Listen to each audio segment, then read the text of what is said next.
déconstruit dans la ville, je vous l'ai dit, par rapport à d'autres villes, parce qu'on ne déconstruit pas dans un pays où il y a tant de personnes qui cherchent un logement de bonne qualité. Mais on sait très bien comment étaient les logements, et d'ailleurs les habitants le savent mieux que moi, dans un état dégradé, souvent suroccupé.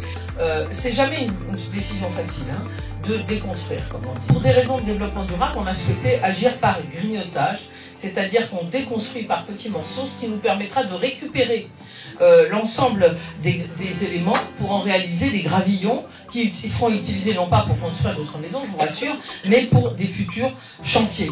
Le contexte de cet immeuble a été rappelé, une construction en 1961, une première et seule réhabilitation en 1984.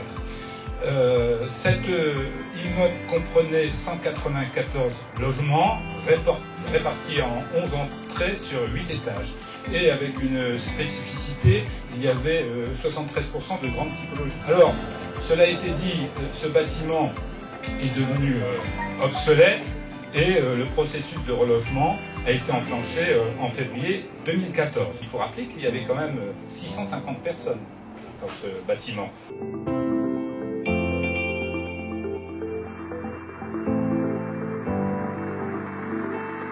Toute mon enfance est dans ce bâtiment-là. Et tous mes souvenirs.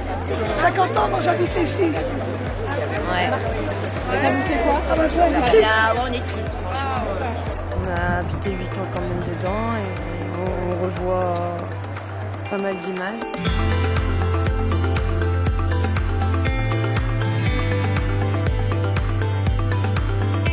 Oui, le message, c'est le travail qu'on a fait avec eux, c'est-à-dire qu'on leur avait promis que jamais on ne déconstruirait cette barre tant que chacun n'aurait pas trouvé un logement qui convienne à sa situation familiale et à ses souhaits.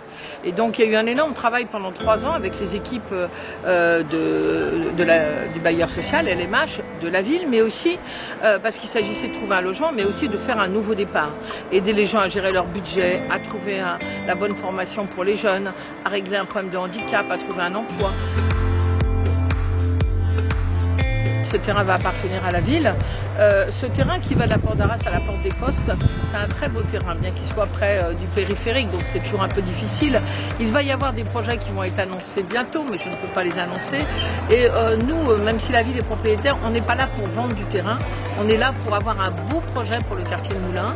Et donc il y a plusieurs hypothèses sur lesquelles on réfléchit, mais on ne vendra pas ce terrain ou on ne l'occupera pas tant qu'on n'aura pas un projet qui corresponde à l'envie du quartier et à la vie du quartier.